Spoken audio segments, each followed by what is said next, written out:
शुरुआती मोनेस्टिक अनुभव और खुद पर निर्भर रहना। अजान चाह के मोनेस्ट्री में आना। नमो तस्स भगवतो अर्हतो सम्मा संबुद्धस्स। नमो तस्स भगवतो अर्हतो सम्मा संबुद्धस्स। नमो तस्स भगवतो अर्हतो सम्मा संबुद्धस्स।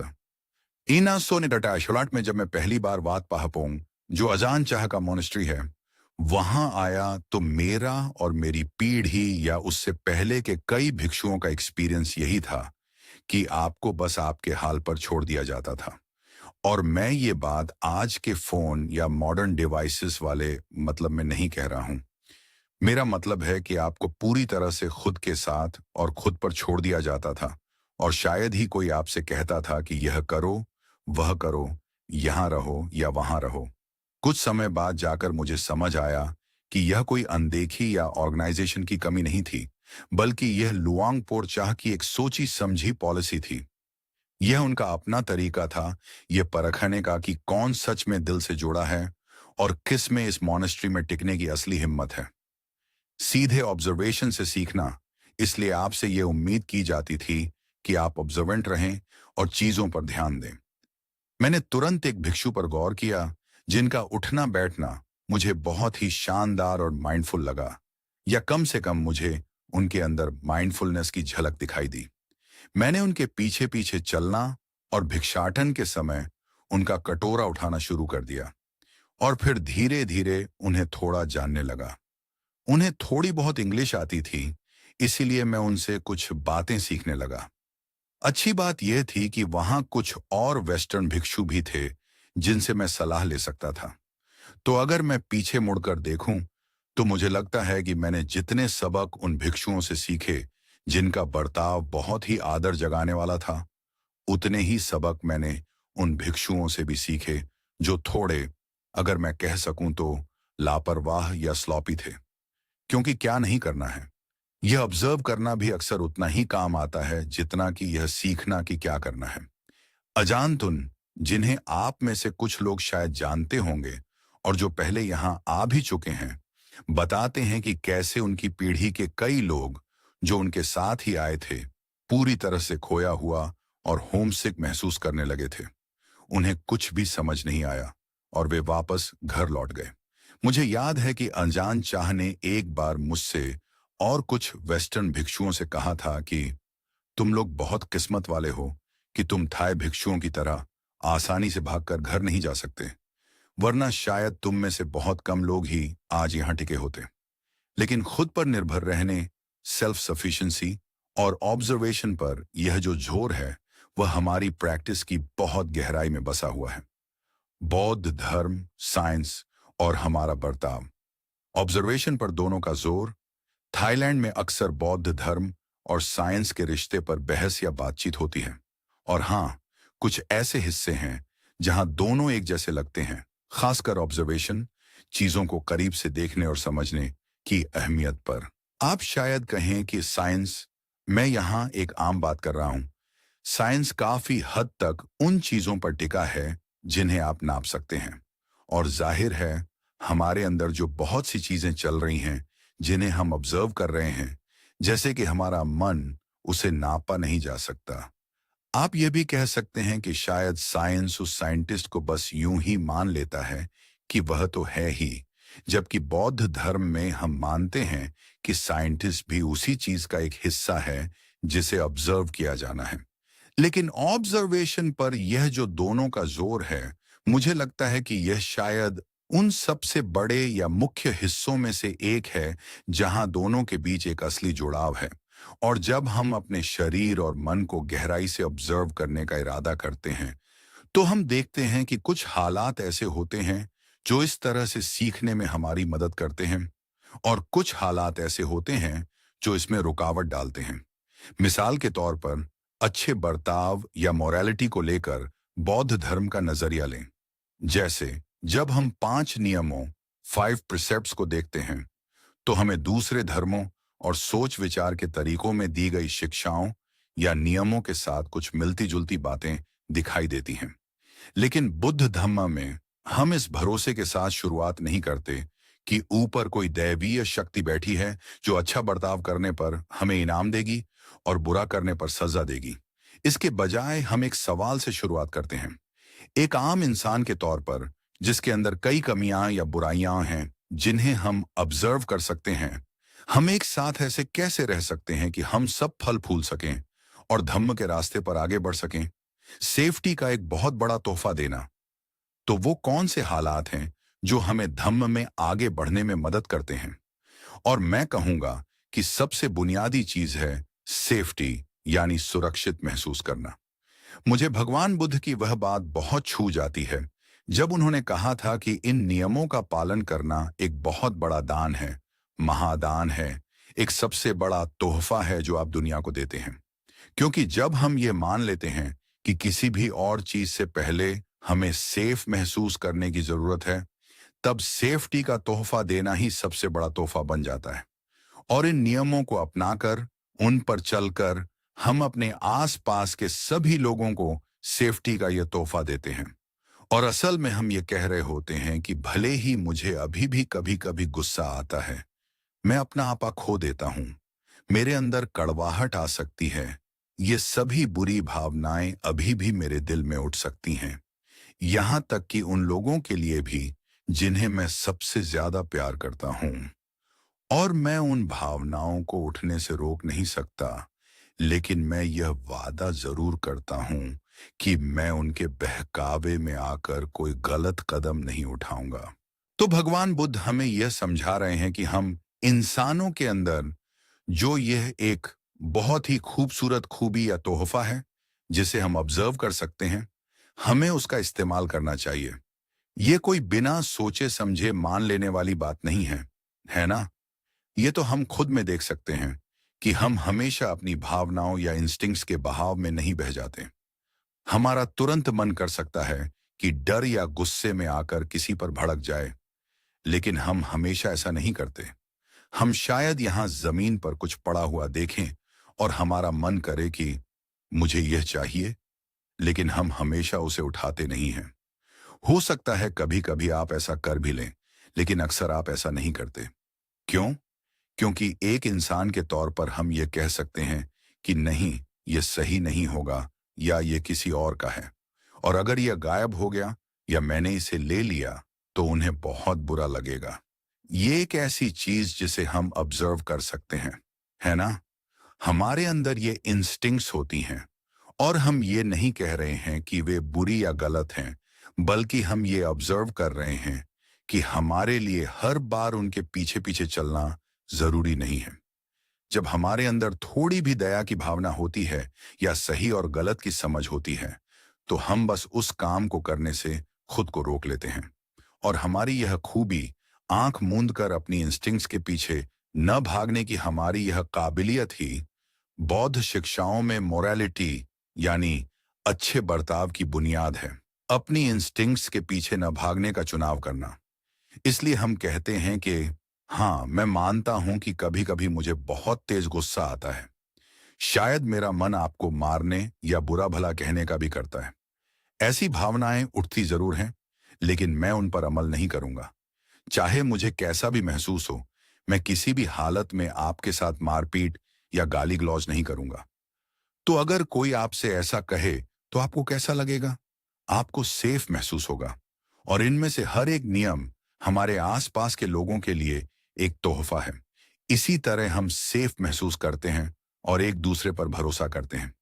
हम एक दूसरे पर इसलिए भरोसा नहीं करते क्योंकि हमारे पास प्यार, साथ, दोस्ती, त्याग और ऐसी ही तमाम बड़ी बड़ी बातों को लेकर कोई किताबी या आइडियलिस्टिक सोच है, बल्कि हम इसलिए भरोसा करते हैं क्योंकि हम ये समझते हैं कि इंसान का मन एक ऐसी जगह है जहां हर तरह के विचार और हर तरह की भावनाएं पैदा हो सकती हैं।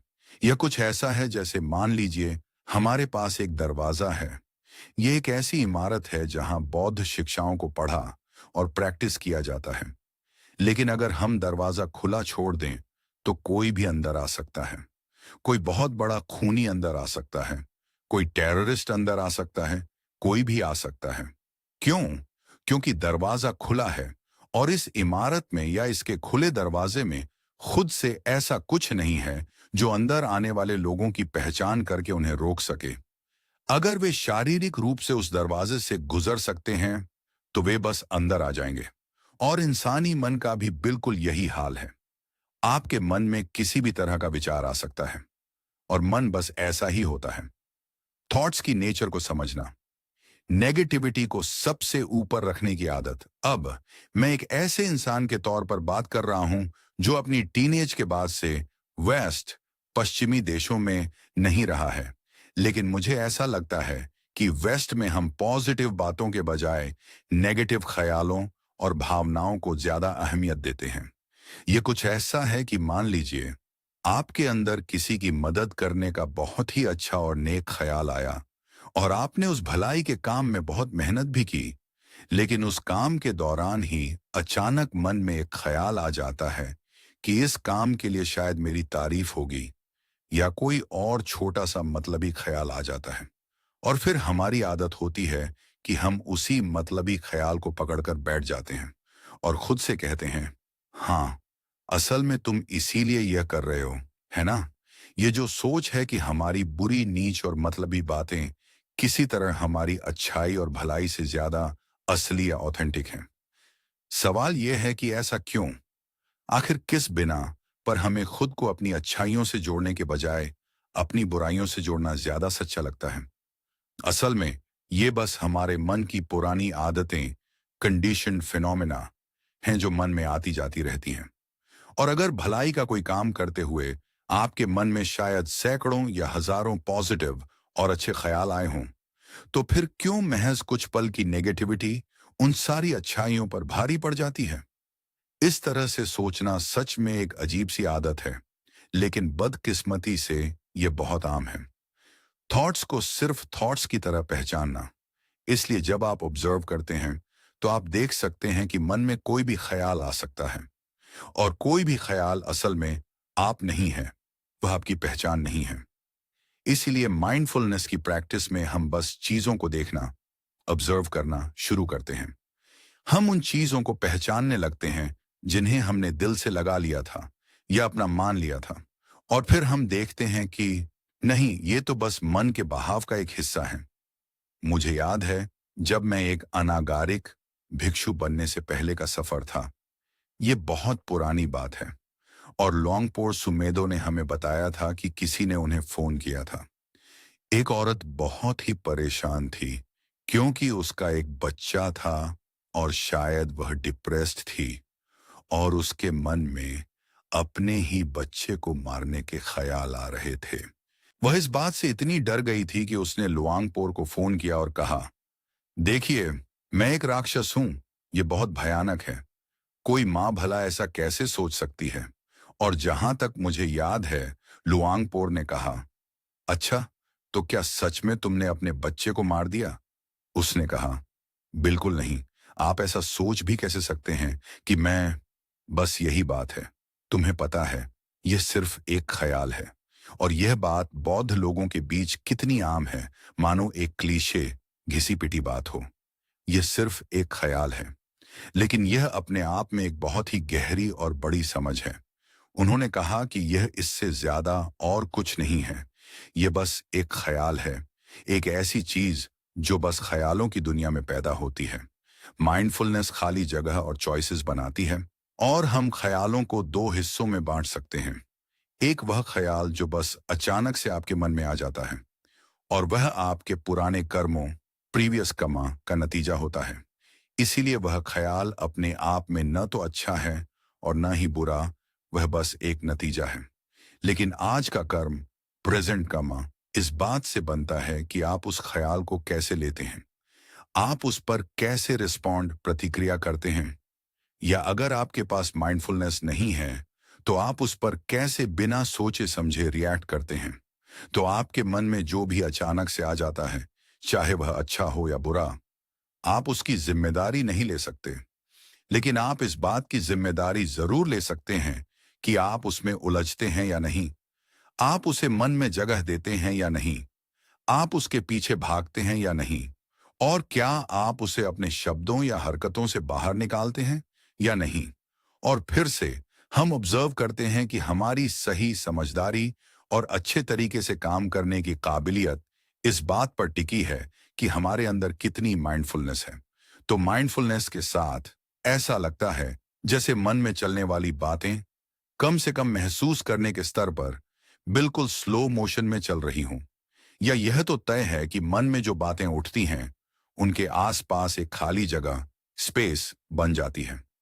उस स्पेस में हम इस तरह से रिस्पॉन्ड कर सकते हैं जो हमारी अच्छी सोच और उसूलों से मेल खाता हो, बजाय इसके कि हम आंख मूंद कर कोई रिएक्शन दे दें।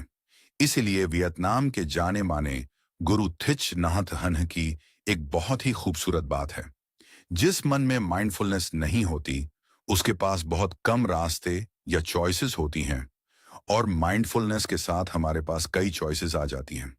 तो आप जितने ज्यादा माइंडफुल होंगे आपके पास उतनी ही ज्यादा चॉइसेस होंगी, और आप जितने ज्यादा माइंडफुल होंगे आप उतनी ही आसानी से नियमों, प्रीसेप्ट्स का पालन कर पाएंगे। तो इन नियमों के साथ हम ये ऑब्जर्व कर रहे हैं कि किस तरह के काम और किस तरह के बोल एक खुशहाल और प्यार भरे समाज और एक सुखी परिवार की नींव रखते हैं, और किस तरह के काम और बातें उस अपनेपन, भरोसे और समाज की भावना को कमजोर कर देते हैं। अच्छे बर्ताव की यह समझ किसी पवित्र किताब में लिखे हुक्म नहीं है, बल्कि ये हमारे खुद के ऑब्जर्वेशन से निकल कर आती है। हाँ, जब मैं इस तरह से काम करता हूं तो ये नतीजे आते हैं। जब मेरे आसपास के लोग और मैं इस तरह से बात करते हैं तो ऐसा महसूस होता है।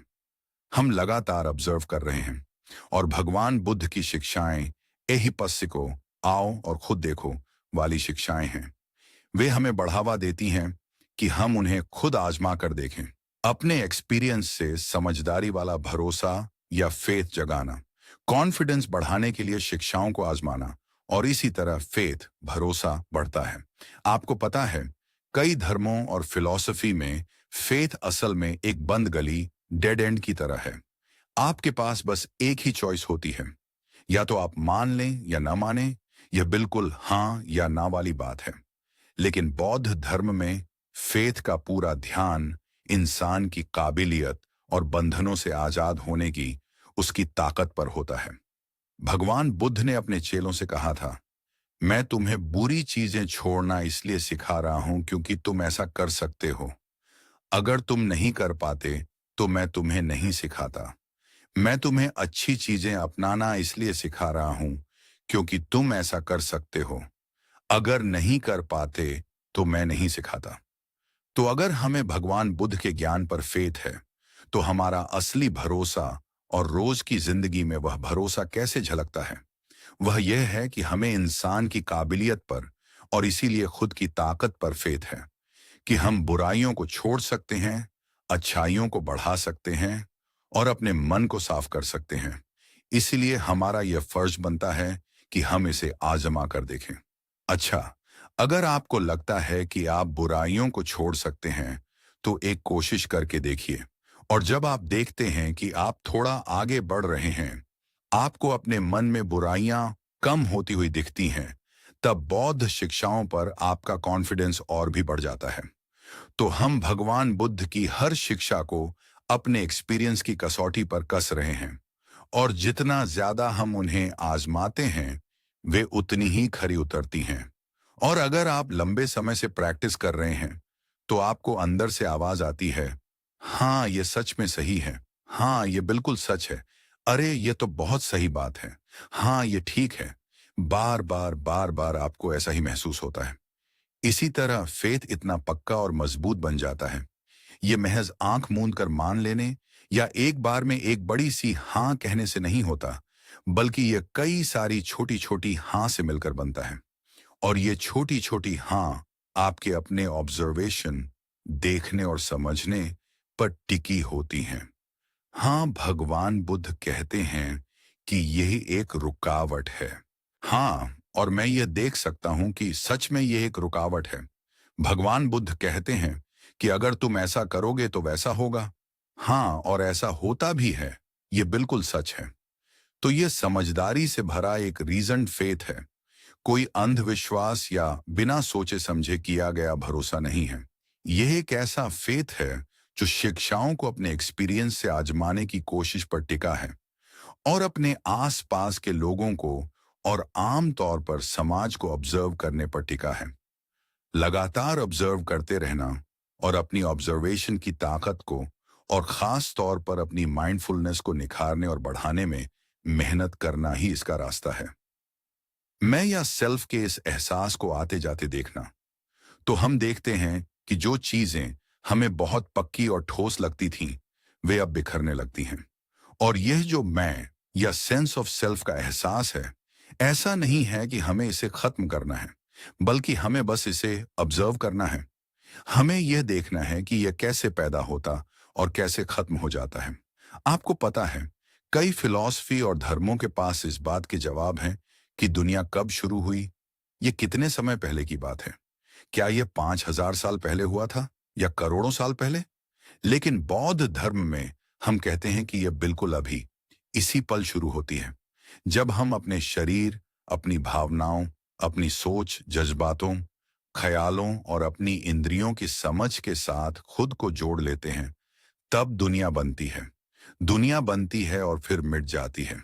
हम एक गुस्से वाले इंसान के रूप में जन्म लेते हैं और फिर उस गुस्से वाले इंसान के रूप में मर जाते हैं, और फिर हम एक माफ कर देने वाले इंसान के रूप में जन्म लेते हैं। हम दिन भर में कई बार पैदा होते और मरते हैं। तो इसका मतलब यह नहीं है कि पुनर्जन्म या रीबर्थ का यही इकलौता मतलब है, बल्कि यह रीबर्थ को देखने का एक नजरिया है।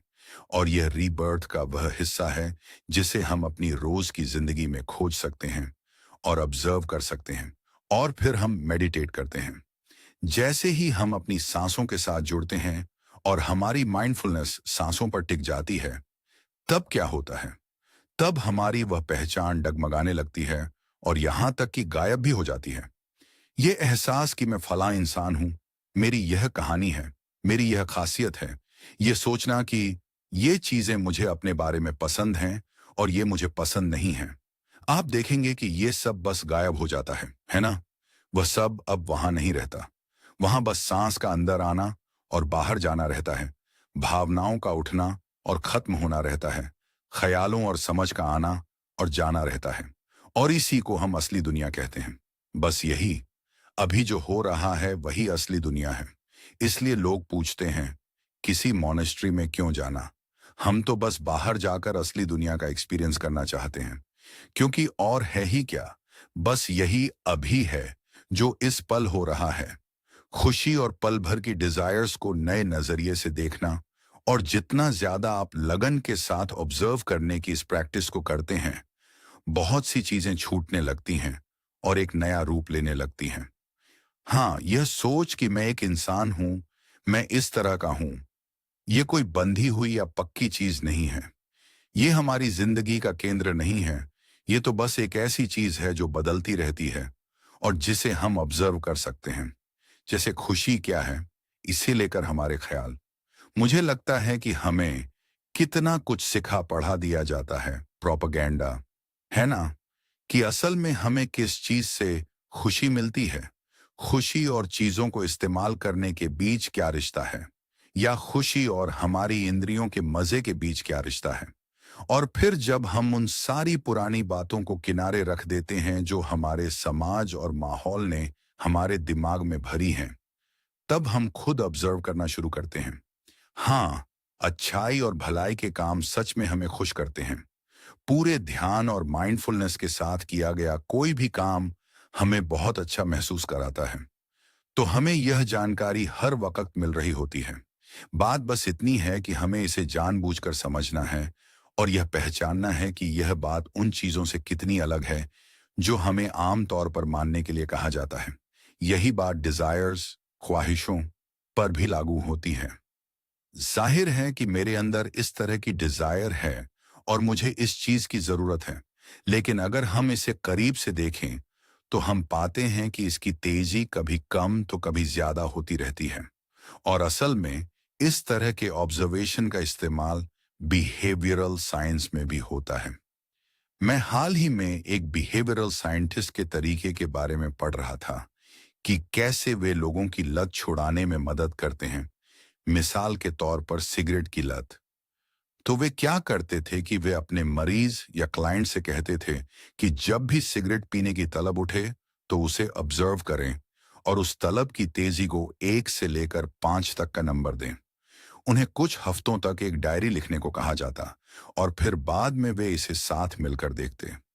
इसके बाद उन्हें यह चुनौती दी जाती कि जब भी वह तलब सिर्फ 1 या 2 नंबर पर हो, तब वे सिगरेट नहीं पिएंगे। तो अब उस इंसान ने ऑब्जर्व कर लिया है कि यह सिर्फ सिगरेट पीने की तलब नाम की कोई एक चीज नहीं है, बल्कि यह एक ऐसी डिजायर है जो बदलती रहती है और टिकती नहीं है। कभी यह बहुत तेज होती है तो कभी कमजोर। और बस इतनी सी बात को ऑब्जर्व कर पाना अपने आप में बहुत बड़ी बात है।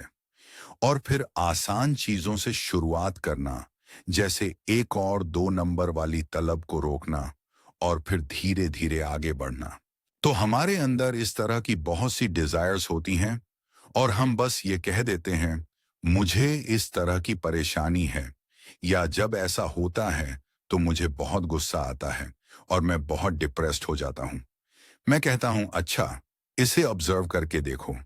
क्या हर बार जब वह बात होती है तब आप डिप्रेस्ड होते हैं? या कभी कभी ऐसा भी होता है जब आपको बिल्कुल भी बुरा नहीं लगता? या क्या कभी ऐसा होता है कि भावनाएं बहुत तेज होती हैं और कभी बहुत कमजोर? इसके पीछे की वजहें या हालात क्या हैं? यही तो बौद्ध धर्म का तरीका है ना? हर चीज को उन हालात और टुकड़ों में बांट कर देखना जिनसे वह बनी है। यह सुनने में शायद थोड़ा रूखा और नीरस लगे, लेकिन असल में इसमें बहुत मजा आता है। खालीपन या एम्प्टीनेस जैसी बातों पर बात करना शायद आपको बहुत जोशीला न लगे, लेकिन जब आप इसकी बारीकियों में जाते हैं तो बहुत कुछ समझ आता है। ये भावना यहाँ क्यों है? आप कहते हैं, अच्छा, जब कोई मुझसे ऐसा कहता है तो मेरे अंदर बहुत गुस्सा उबलने लगता है। अच्छा, तो क्या हर बार ऐसा ही होता है? क्या इस बात से कोई फर्क नहीं पड़ता कि यह बात किसने कही है, या आपका जो गुस्सा है वह इस बात पर टिका होता है कि सामने वाला इंसान कौन है? अगर वही बात कोई ऐसा इंसान कहे जिससे आप प्यार करते हैं, या कोई ऐसा जिससे आपको कोई फर्क नहीं पड़ता, या कोई ऐसा जिसे आप बिल्कुल पसंद नहीं करते, तो क्या आपका गुस्सा हर बार बिल्कुल एक जैसा होता है? या क्यों? ऐसा क्यों है? इनमें फर्क क्यों है? हम बिल्कुल इसी तरह ऑब्जर्व करते हैं। हमारी सेहत या फिजिकल हेल्थ से इसका क्या रिश्ता है? आपको पता है, ये बात बिल्कुल सीधी सी है ना? कि जब हम तनाव या स्ट्रेस में होते हैं या बहुत थके हारे महसूस कर रहे होते हैं, तब हमारा आपा खोना या चिड़चिड़ा होना बहुत आसान हो जाता है। उस वक़्त के मुकाबले जब हम बहुत अच्छा और तरोताज़ा महसूस कर रहे होते हैं। यही रोज़मर्रा की ज़िंदगी की प्रैक्टिस है, चीज़ों को ऑब्ज़र्व करना। ये सब बस हालात से पैदा होने वाली चीज़ें हैं, ये बस एक लगातार बहता हुआ बहाव है और हमें बस इस बहाव को ऑब्ज़र्व करना है। जैसे अभी जब हम कोई अच्छा काम करते हैं, मान लीजिए किसी पर दया दिखाते हैं या कुछ दान करते हैं, तो कभी-कभी हम वह अच्छा काम किसी छिपे हुए मतलब से करते हैं। हम बदले में कुछ चाहते हैं। और कभी-कभी हम पूरी तरह से निस्वार्थ भाव से बस किसी का दुख कम करने या उसे खुश करने की चाहत से वो काम करते हैं। तो फिर हम ऑब्जर्व करते हैं कि कुछ समय बाद जब हम उस पर वापस मुड़कर देखते हैं, जब हम उस काम को याद करते हैं, तो दोनों में एक फर्क होता है। जब आप ऐसे भले काम को याद करते हैं जो किसी मतलब से किया गया था, तो वह याद आपको कोई खुशी नहीं देती। भावनाओं के स्तर पर यह बस किसी लेन देन या सौदे जैसा महसूस होता है। लेकिन जब आप याद करते हैं कि आपने वह काम बिना किसी पहचान या तारीफ की चाहत के बस इस सच्चे दिल से किया था कि उस इंसान का दुख दूर हो जाए या वह खुश हो जाए, तो उसे याद करते ही मन में खुशी और सुकून भर जाता है। यह एक बहुत ही जरूरी ऑब्जर्वेशन है ना? अच्छाई का अनमोल खजाना, अपनी पुरानी भलाई और अच्छाइयों को याद करना। और अक्सर जब हम अच्छे से पेश आते हैं, और मुझे यकीन है कि हम कई बार बहुत अच्छे से पेश आते हैं, दया दिखाते हैं और बिना किसी स्वार्थ के दूसरों का भला करते हैं, तो हमें यह ऑब्जर्व करना चाहिए कि हमें दिल का एक बहुत ही अनमोल खजाना मिलता है। और यह हमारे अंदर एक ऐसी ताकत या रिसोर्स है जिसका हम कभी भी इस्तेमाल कर सकते हैं। तो अलग अलग मेडिटेशन टेक्निक्स में से, जिसे हम अनुस्सति अनुसाटी या याद करने वाला मेडिटेशन कहते हैं, उसे अक्सर नजरअंदाज कर दिया जाता है। उसे उतनी अहमियत नहीं दी जाती जितनी उसे मिलनी चाहिए। अगर आपका मन बहुत बेचैन है या दिमाग में बहुत कुछ चल रहा है या फिर आपका ध्यान अपनी सांसों जैसी मुख्य चीज पर बिल्कुल भी नहीं टिक पा रहा है और मन बार बार भाग रहा है, तो सांसों पर से ध्यान हटा लीजिए और बस रिलैक्स हो जाइए। अपनी जिंदगी में किए गए उन सच्चे और अच्छे कामों को याद कीजिए। आपको पता है, जब आप पहली बार ऐसा करते हैं तो आप उन्हें एक कागज पर लिखकर एक लिस्ट बना सकते हैं। लेकिन अपनी अच्छाइयों को याद करने से मन में एक बहुत ही अच्छा एहसास और यहां तक कि खुशी और गहरा सुकून भर सकता है। और वह खुशी, वह सुकून आपके मन की रुकावटों को धो सकता है, उन्हें दूर कर सकता है और आपको समाधि की गहराई तक ले जा सकता है, उस तरीके से जिसमें शायद उस वक्त आपका मुख्य मेडिटेशन ऑब्जेक्ट आपकी मदद न कर पाए। तो अच्छाई सच में बहुत ही कमाल की और शानदार चीज है, और यही तो असल में पुण्य या मेरिट है। अच्छाई ही सबसे बड़ा पुण्य है। जब आप अच्छे काम करते हैं और दूसरों पर दया करते हैं, तो मन में जो खुशी और एक नई ताकत पैदा होती है, वही आपके मन का अनमोल खजाना है। इसलिए मुझे लगता है कि यह कितने दुख की बात है कि लोग अपनी ही अच्छाइयों की तारीफ करने से घबराते हैं या हिचकिचाते हैं। वे सोचते हैं, अरे, अगर मैंने ऐसा किया तो मेरे अंदर घमंड आ जाएगा, और उन्हें लगता है कि यह कोई आध्यात्मिक खतरा या एक जाल है। लेकिन अगर आपके पास सही नजरिया, राइट व्यू, सही समझ और ऑब्जर्वेशन है, तो ऐसा होने की कोई गुंजाइश ही नहीं है। एक उस्ताद माली की मिसाल तो मेरे पास इसके लिए एक मिसाल सिमिली है। मान लीजिए, एक बहुत ही उस्ताद और समझदार माली आपको कुछ फूलों के बीज देता है और आप उन बीजों को अपने पीछे वाले बगीचे में बो देते हैं और उसकी बताई हुई सारी बातों को पूरी ईमानदारी से मानते हैं। आप उन्हें सही जगह पर लगाते हैं, जहां सही धूप और छांव हो। आप उन्हें पानी देते हैं, कीड़ों से बचाते हैं, वगैरह वगैरह। और फिर एक दिन वे बीज बड़े होकर खूबसूरत फूलों में बदल जाते हैं और लोग आपके पास आकर कहते हैं, वाह कितने सुंदर फूल हैं। तो आपको कैसा लगेगा? आप घमंड से फूल तो नहीं जाएंगे, है ना? आपको अच्छा तो लगेगा, लेकिन आप कहेंगे, हाँ, ये फूल सच में बहुत खूबसूरत हैं। मेरी खुशकिस्मती है कि मुझे ये बीज मिले और मैंने बस सारी हिदायतों को माना और ये खुद ब खुद ऐसे खिल गए। तो आपको ऐसा नहीं लगता कि यह आपकी कोई बहुत बड़ी निजी कामयाबी, पर्सनल अकॉम्प्लिशमेंट है? और भगवान बुद्ध की शिक्षाओं को प्रैक्टिस करने से मन में जो अच्छाइयां पैदा होती हैं, उनके साथ भी बिल्कुल ऐसा ही है। अगर आप ऑब्जर्वेंट हैं और आपके पास सही नजरिया है, तो आप यह नहीं सोचते कि अरे, मैं तो बहुत स्पेशल हूं, मैं ऐसा हूं, मैं वैसा हूं। आप सोचते हैं, अरे, मैंने तो बस बौद्ध शिक्षाओं का पालन किया, मैंने बस वही किया जो भगवान बुद्ध ने मुझे बताया था, और देखिए इसके कितने खूबसूरत नतीजे निकले हैं। यह कितना कमाल का है।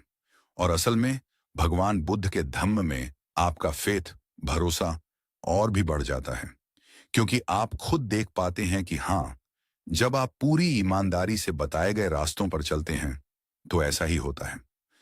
तो यह एक ऐसी चीज है जो मैं सच में आपको करने के लिए कहूंगा।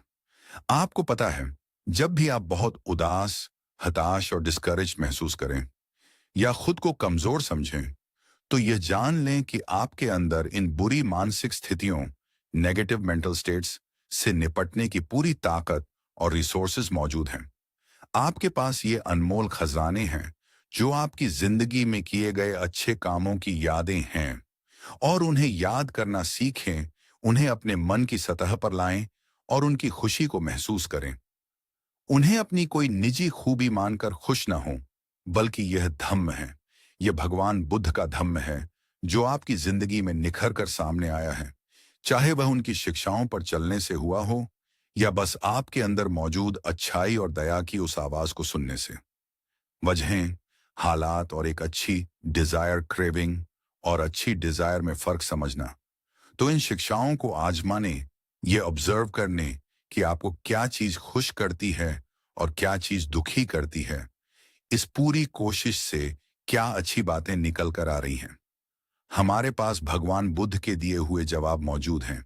आपको पता है, ये एक चीट शीट की तरह है। भगवान बुद्ध कहते हैं कि अगर आप दुखी हैं, तो आपके मन में क्रेविंग, लालसा है। अच्छा, तो यह क्रेविंग क्या है? क्रेविंग वह डिजायर, चाहत है जो अज्ञान या नासमझी से आती है। तो भगवान बुद्ध ने यह कभी नहीं कहा कि मन में कोई डिजायर ही मत रखो। वह तो नामुमकिन है। डिजायर दो तरह की होती है। वह डिजायर जो नासमझी से पैदा होती है या उसका हिस्सा है, उसे क्रेविंग कहते हैं, और यही हमारे दुखों की वजह है। और दूसरी तरफ वह डिजायर या इच्छा है जो चीजों की सच्ची समझ, अविद्या की जगह विद्या से आती है। ये एक अच्छी और साफ डिजायर है, जिसे पाली भाषा में धम्म छंद, कुशल छंद या बस छंद कहा जाता है। तो हम बस इतना करने की कोशिश कर रहे हैं कि अपनी इस एनर्जी को तणहा या क्रेविंग के रास्ते से हटाकर छंद की सही दिशा में मोड़ दें। इसलिए अगर आप किसी को तकलीफ में देखते हैं और उसकी मदद करना चाहते हैं, तो यह कोई बुराई तो नहीं है ना? यह तो एक बहुत ही अच्छा धम्म है। यह हमारे दुखों की वजह नहीं, बल्कि हमारे सही रास्ते का एक हिस्सा है। इसे ऑब्जर्व करना, क्या यह सही है? क्या किसी काम के पीछे की नीयत, मोटिवेशन को देखने का और यह फर्क करने का यह एक सही, जायज और अच्छा तरीका है?